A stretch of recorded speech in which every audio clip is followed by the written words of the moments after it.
Assalamualaikum warahmatullahi wabarakatuh. Selamat siang, salam sejahtera bagi kita semua.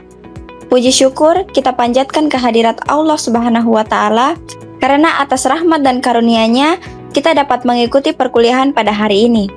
Yang saya hormati, Bapak dan Ibu dosen selaku pembimbing mata kuliah Psikologi Pendidikan, serta teman-teman yang saya banggakan. Pada kesempatan kali ini, kami akan mempresentasikan hasil diskusi kelompok kami dengan judul Pemrosesan Informasi, yaitu Strategi Pembelajaran Berbasis Pemrosesan Informasi. Semoga materi ini dapat memberikan manfaat dan menambah wawasan untuk kita semua. Baik, selanjutnya kita masuk pada pendahuluan.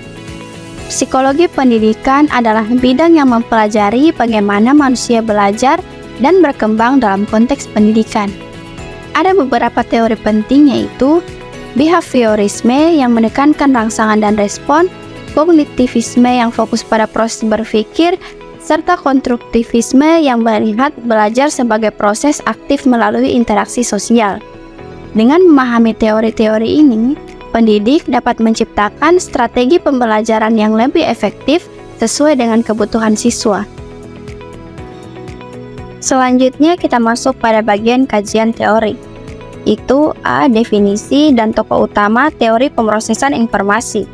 Teori pemrosesan informasi merupakan pendekatan dalam psikologi pendidikan yang memandang proses belajar sebagai serangkaian tahapan kognitif mirip dengan cara kerja komputer. Dalam model ini, informasi masuk ke dalam sistem kognitif manusia, diproses melalui mekanisme tertentu, kemudian disimpan dalam memori, dan akhirnya dapat dipanggil kembali saat dibutuhkan. Pandangan ini menekankan bahwa siswa bukan sekedar penerima pasif, melainkan aktor aktif yang menyeleksi, mengorganisasi, dan mengolah informasi agar bermakna. Beberapa tokoh utama yang berperan dalam lahir dan berkembangnya teori ini antara lain, yang pertama, Atkinson dan Shiffrin pada tahun 1968. Mereka mengemukakan model memori multistore yang menjelaskan 3 komponen utama memori, yaitu sensory memory, short-term memory, dan long-term memory. Teori ini memberikan gambaran awal tentang bagaimana informasi berpindah dari satu tahap ke tahap lain. Yang kedua adalah Craig dan Lockchart pada tahun 1972. Dengan levels of processing theory, mereka menekankan bahwa semakin dalam suatu informasi diproses, semakin kuat informasi tersebut tersimpan dalam memori jangka panjang.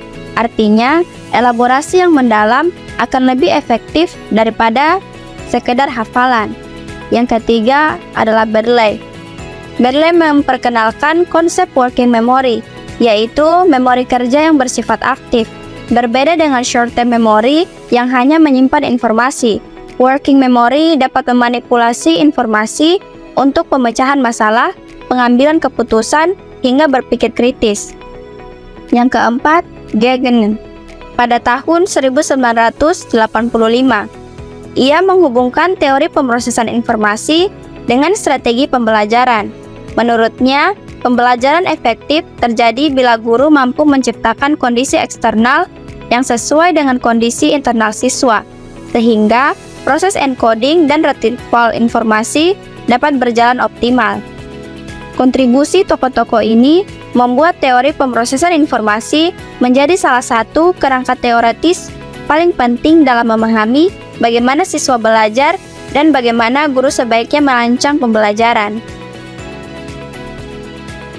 Materi selanjutnya adalah konsep inti teori pemrosesan informasi. Konsep inti teori pemrosesan informasi berfokus pada bagaimana informasi berpindah dari satu tahap memori ke tahap berikutnya hingga menjadi pengetahuan. Tahapan-tahapan tersebut yaitu yang pertama adalah input atau sensory register. Informasi pertama kali masuk lewat panca indera, misalnya penglihatan atau pendengaran, tapi hanya bertahan beberapa detik. Kalau tidak diperhatikan, informasi ini akan hilang. Contohnya saat guru menampilkan gambar di slide. Kalau siswa tidak fokus, maka gambarnya akan cepat terlupakan. Yang kedua adalah perhatian atau attention. Perhatian berfungsi sebagai penyaring. Hanya informasi yang dianggap penting yang diproses lebih lanjut. Dalam kelas, perhatian dipengaruhi oleh motivasi dan cara guru menyampaikan materi. Misalnya, ketika guru menggunakan cerita menarik atau video singkat, siswa akan lebih fokus dibanding sekedar membaca teks. Yang ketiga adalah memori jangka pendek atau working memory. Di sini, informasi disimpan sebentar dengan kapasitas terbatas, hanya sekitar 7 item. Informasi bertahan sekitar 15-30 detik. Agar tidak cepat hilang, siswa perlu mengulang atau mengelompokkan informasi. Contohnya, saat guru memberikan daftar angka, siswa akan lebih mudah mengingat kalau angka-angka itu dikelompokkan daripada menghafal satu persatu.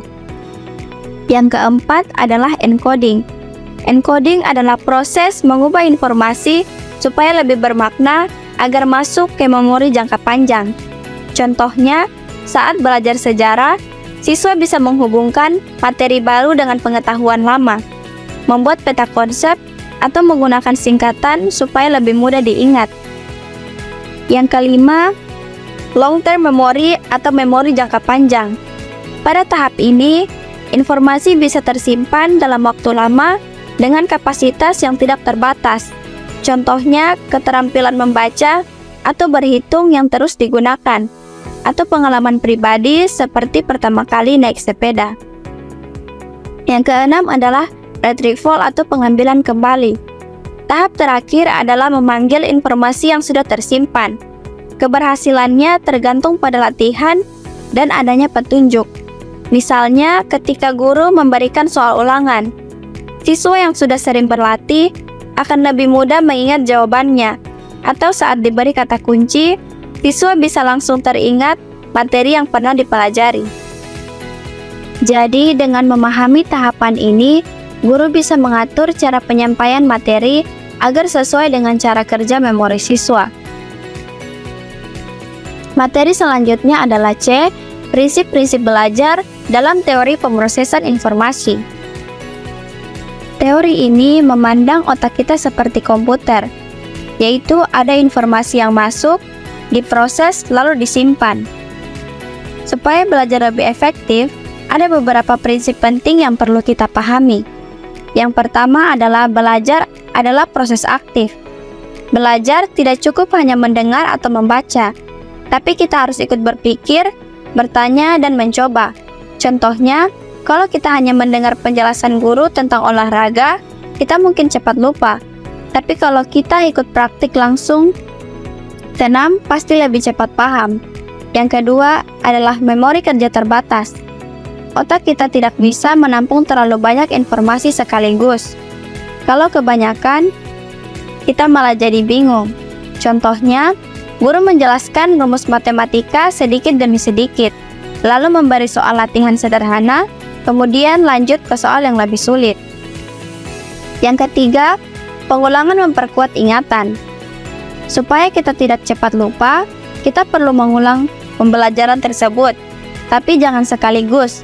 Lebih baik sedikit-sedikit, tapi sering.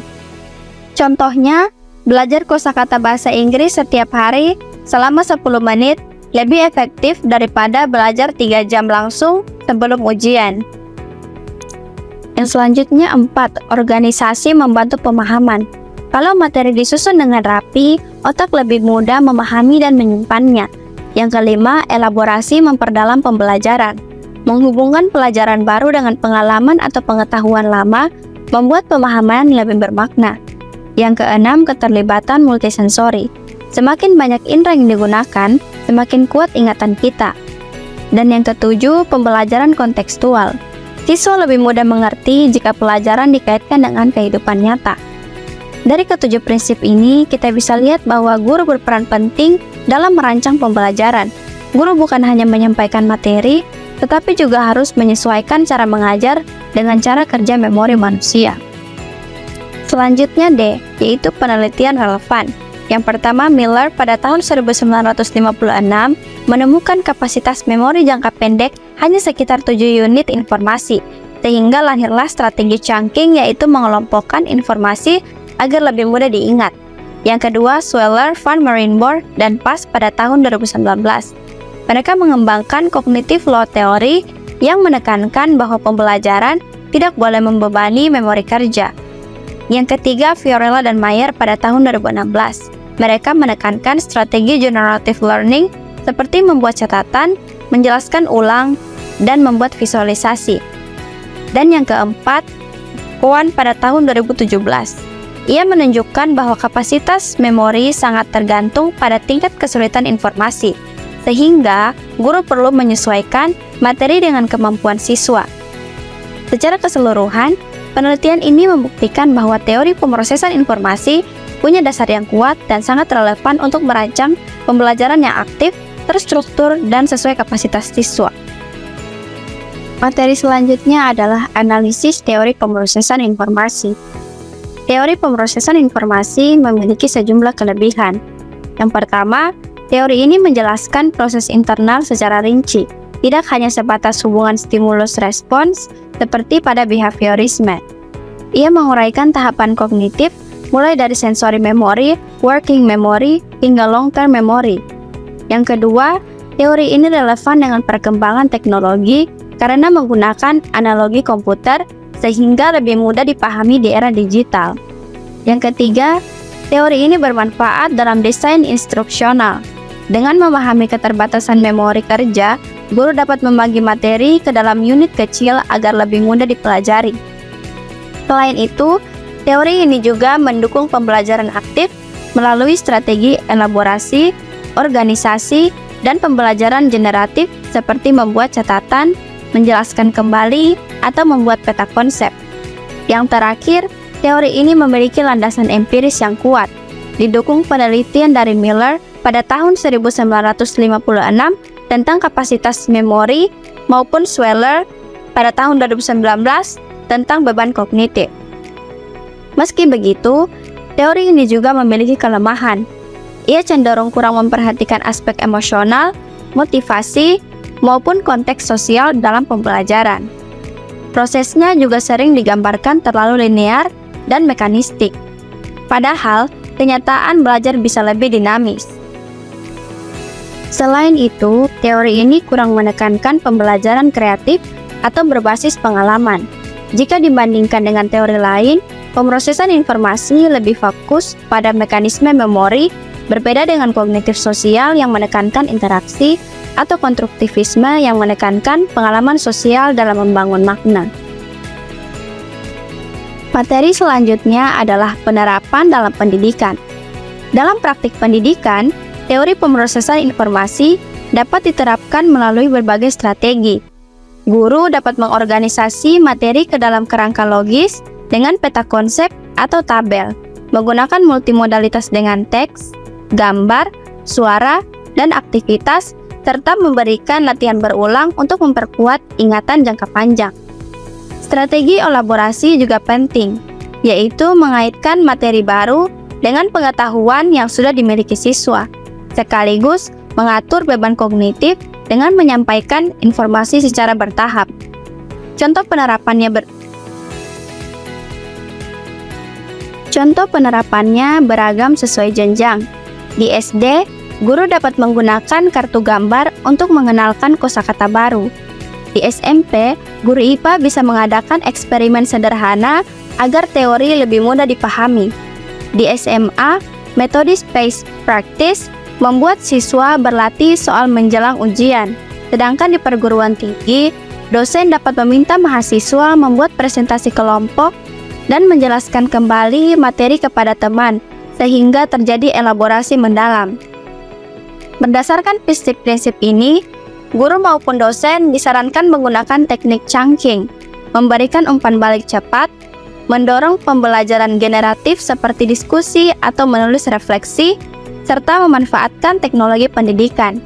Dengan strategi yang tepat, teori pemrosesan informasi dapat membantu siswa maupun mahasiswa menyimpan pengetahuan lebih lama, sekaligus memahami materi secara bermakna. Selanjutnya saya akan membacakan bagian kesimpulan. Teori pemrosesan informasi menekankan bahwa belajar adalah proses aktif yang melibatkan penerimaan, pengolahan, dan penyimpanan informasi dalam memori jangka panjang. Kelebihannya terletak pada penjelasan mekanisme internal belajar, serta menjadi dasar bagi strategi pembelajaran modern. Namun, karena kurang menyoroti aspek emosional dan sosial, teori ini sebaiknya dipadukan dengan teori lain agar lebih menyeluruh.